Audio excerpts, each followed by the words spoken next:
పవన్ ఎప్పుడైతే తాను రాష్ట్రం విడిపోయినప్పుడు అన్నం కూడా తినకుండా బాధపడ్డానని తెలిపాడో ఆనాటి నుంచి పవన్ ను ఏపీ వ్యక్తిగా తెలంగాణను పట్టించుకోవడం లేదనే వాదనను కొందరు తెరపైకి తెచ్చారు. కానీ పవన్ ఆనాడు చెప్పింది ఒకటే, ఎంతో గౌరవంగా తెచ్చుకోవాల్సిన తెలంగాణ రాష్ట్రాన్ని కేంద్రం వివాదం చేసిందని మాత్రమే ఆయన ఆవేదన వ్యక్తం చేశారు. ఇక ఆ తర్వాత కూడా ఆయన సెక్షన్ 8 వల్ల తెలంగాణకు జరుగుతున్న అన్యాయం గురించి మాట్లాడారు. ఇక ఉస్మానియా విద్యార్థుల సమస్యలపై కూడా స్పందించారు. ఇక ఇప్పుడు ఆయన మరోసారి కేంద్రాన్ని చెడుగుడు ఆడుకుంటున్నాడు.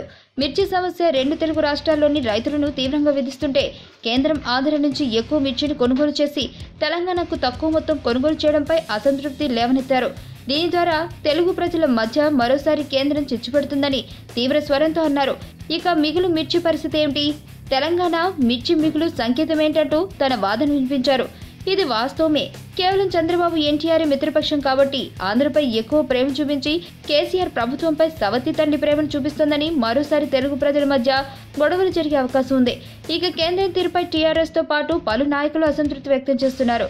మంత్రి హరీష్ రావు తీవ్రంగా స్పందించాడు. మరోవైపు ఏపీ వ్యవసాయ శాఖ మంత్రి సోమారెడ్డి కూడా కేంద్రం తీరును తప్పుపట్టారు.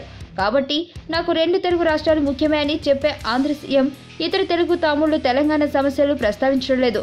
ఇక వైసీపీ అయితే తెలంగాణ సమస్యలను ఎప్పుడూ వదిలేసింది. మొత్తానికి పవన్ వ్యాఖ్యలు సరికొత్త చర్చను రేకెత్తిస్తున్నాయి.